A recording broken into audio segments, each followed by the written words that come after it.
বিএনপির সঙ্গে বৈঠক শেষে ঐকমত্য কমিশনের সহ সভাপতি ডক্টর আলী রিয়াজ বলেছেন, কমিশনের লক্ষ্য আলোচনার মাধ্যমে একটি সনদ তৈরি করা, যাতে দেশে একটি স্থায়ী গণতান্ত্রিক ব্যবস্থা প্রাতিষ্ঠানিক রূপ পায়। বিএনপি জানিয়েছে, এখন সুপারিশগুলোর দফাওয়ারি আলোচনা হচ্ছে।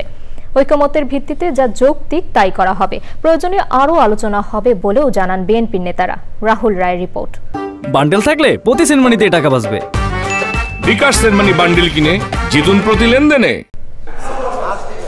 রাষ্ট্র সংস্কারে গঠিত ঐকমত্য কমিশন ধারাবাহিকভাবে রাজনৈতিক দলগুলোর সঙ্গে আলোচনা করছে। কমিশনের 166টি প্রস্তাবনার পরিপ্রেক্ষিতে নিজেদের মতামত তুলে ধরছে রাজনৈতিক দলগুলো। এর আগেও নিজেদের মতামত জানিয়েছে বিএনপি।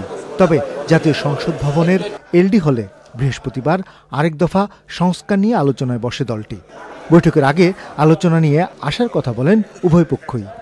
ইতিমধ্যেই বিভিন্ন বিষয়ে জাতীয়তাবাদী দলের পক্ষ থেকে মতামতগুলোর ক্ষেত্রে ঐকমত্য সুস্পষ্ট, কিছু বিষয়ে ভিন্ন মত আছে, সেগুলো আমরা আলোচনা করব এবং আমরা আশা করি আমরা এক জায়গায় আসতে পারব। আমরা একত্রে সকলে মিলে জাতির যে আকাঙ্ক্ষা, যে একটি ঐকমত্য তৈরি করা, একটি দীর্ঘমেয়াদী স্থায়ী ভিত্তি দেয়া গণতন্ত্রকে, তার জন্য আমরা সকলে কাজ করছি। লড়াই সংগ্রাম বিভিন্নভাবে আমরা যুক্ত থেকেছি। সেই জায়গায় বিএনপি যে ভূমিকা পালন করেছে, সেই ভূমিকা তাদেরকে নিঃসন্দেহে এমন অবস্থানে দিয়েছে যে বাংলাদেশের মানুষ জানেন যে তারা কি ভূমিকা পালন করেছেন। দেশের আন্দোলনের রত সব রাজনৈতিক দলের সঙ্গে আলোচনা করে 31 দফা রাষ্ট্র সংস্কার অনুমোদন দিয়েছে এবং আমরা এটা বলেছি যে এর যে ভালো প্রস্তাব কারো থাকলে আমরা সেটা সাদরে গ্রহণ করব এবং আমরা যে এই যে সংস্কার কমিশনের কাজ, আমরা এটাকে আমরা ওই দৃষ্টিকোণ থেকে নিয়েছি।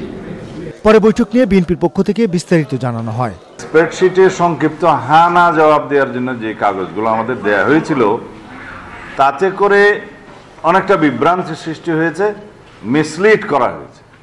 আমরা বিস্তারিত প্রতিবেদন তখন জমা দেব বলেছিলাম, সেই দিনই আমরা একটা কনস্টিটিউশনের উপরে বিস্তারিত প্রতিবেদন আমরা জমা দিয়েছিলাম। এরপরে আমরা বিচার বিভাগ, প্রশাসন এবং নির্বাচন ব্যবস্থা সংস্কারের উপরে বিস্তারিত প্রতিবেদন আমরা জমা দিয়েছি।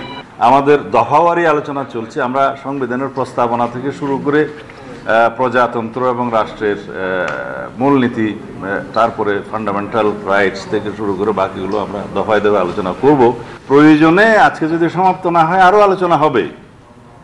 এখন আমরা সেই আলোচনা সমাপ্ত করিনি। আশা করি আমরা একটা পজিটিভ দৃষ্টিভঙ্গি নিয়ে আগাচ্ছি।